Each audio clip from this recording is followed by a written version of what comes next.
Welcome to the Four Cardinal Points official channel.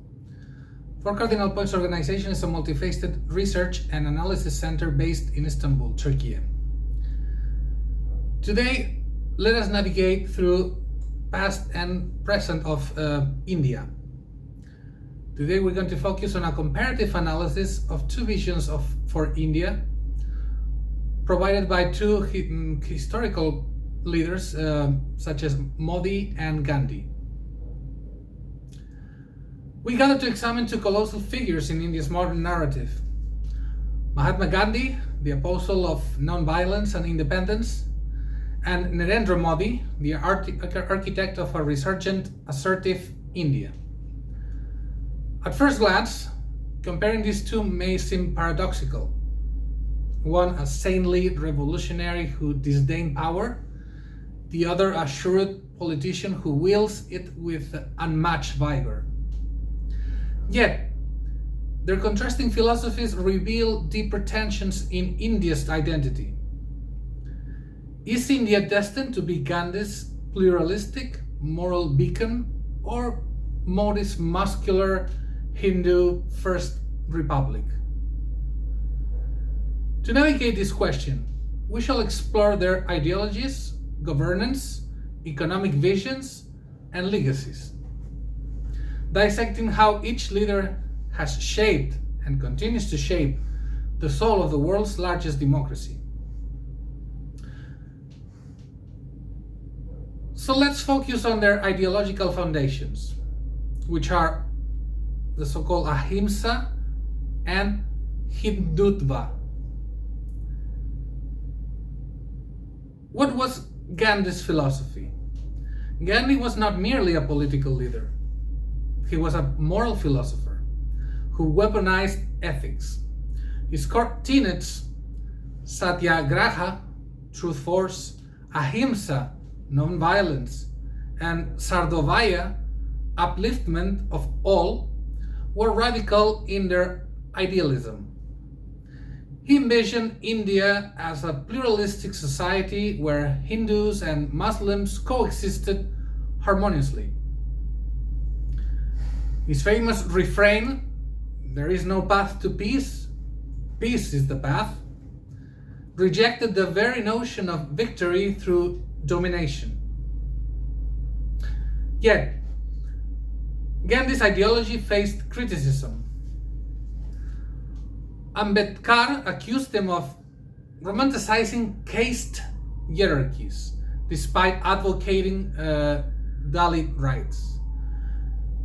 Subhas Chandra Bose and Bhagat Singh saw non-violence as impractical against British brutality.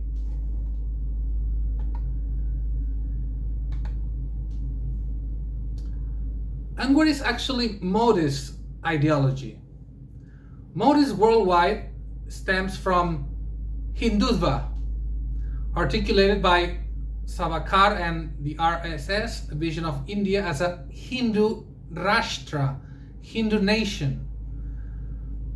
Unlike Gandhi's inclusive nationalism, Modi's is cultural nationalist, emphasizing Hindu pride, security, and civilizational revival. His policies, abrogating Article 370, constructing the Ram Temple, signal a departure from Nehruvian secularism. Critics argue this fosters majoritarianism, pointing to rising Islamophobia and attacks on dissent. Supporters counter that Modi is correcting historical subjugation of Hindus, restoring India's authentic identity. Here lies the fundamental clash. Gandhi's India was an idea, a moral empire of tolerance. Meanwhile, Modi's India is a civilization state, and apologetically Hindu. So let's talk about the governance in each one of these leaders.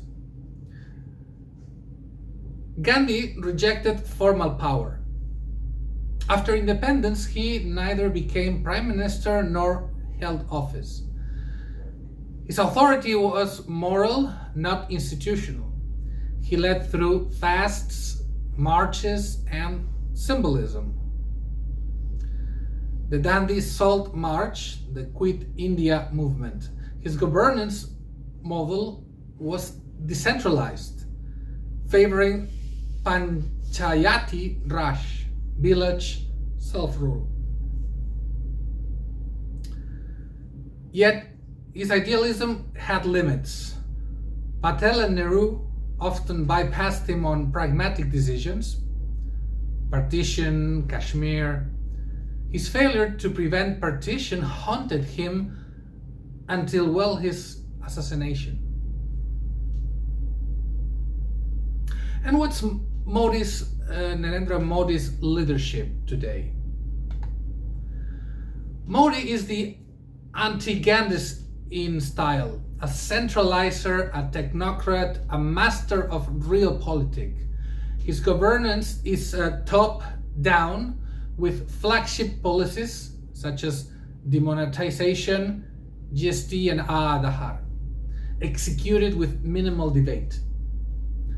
He leverages technology and personality cult, Man Ki Baat, social media dominance, to command loyalty. But this approach draws fire.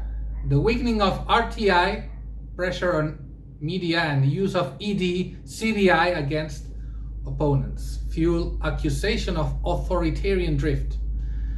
Where Gandhi sought to dissolve power, Modi consolidates it. Let's take a look now at the differing economic visions between these two leaders. Gandhi's village utopia was based on, despite industrial capitalism, called it a satanic civilization, and his vision of a village utopia was based on Swadeshi, self-reliant villages spinning khadi, rejecting Western consumerism. He warned that Earth provides enough for every man's need, but not greed. But post-independence India rejected this. Nehru's socialism and later liberalization made Gandhi's economics seem quaint, impractical. Today's Modi's digital Bharat embraces globalized capitalism with a nationalist twist. His favorite slogan is "Make in India, Digital India," and PLA schemes aim to position India as a manufacturing rival to China. Infrastructure push and startup culture reflect a tech-savvy, aspirational India. Yet, rising inequality, unemployment, and crony capitalism stain this narrative. Gandhi would shudder at the 1% controlling 40% of wealth, whereas Modi sees it as growth's inevitable phase.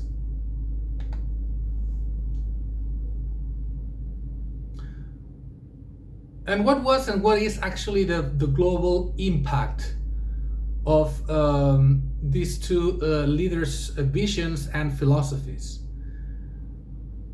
It is a matter of moral symbol versus geopolitical player.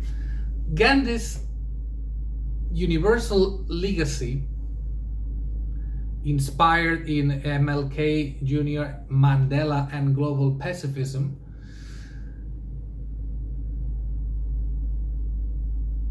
had methods around blueprint for civil resistance worldwide.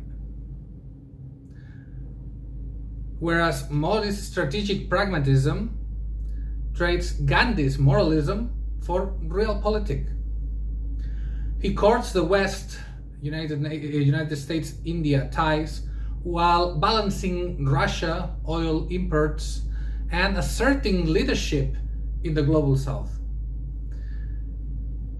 The G20 presidency, Quad membership, and space diplomacy showcase India as a rising power in the 21st century. But unlike Gandhi's soft power, Modi's image is polarizing. The Economist and Freedom House decried democratic erosion, while fans hail him as India's strongest leader since Indira Gandhi. So in conclusion, two Indias, one future? So where does this leave us? Gandhi and Modi represent two competing DNA strands of India. One based on ethical, pluralistic, and introspective vision, while the other based on ambitious, majoritarian, and pragmatic. The tragedy or triumph of modern India is that it cannot fully embrace Gandhi's ideals seem outdated in a brutal geopolitical world.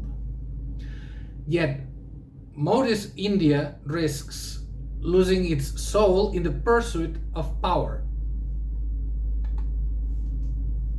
Perhaps the real question is not who was greater, but what kind of India we wish to be. A nation that wins the world's respect through moral force, or one that commands fear through strength? A civilization that uplifts its weakest, or one that celebrates its strongest? As scholars, our duty is not to judge, but to interrogate, contextualize, and understand.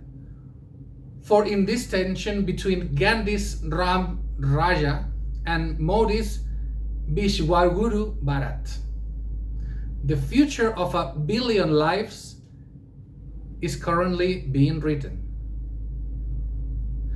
So that has been all for today. Thank you very much to this new episode of Comparing Political Leaders playlist. If you like this video, please like this video. If you think we deserve a subscription, please do subscribe. That will help us reach out to further audience. And thank you very much. Looking forward to seeing you in the next video. Have a very good day.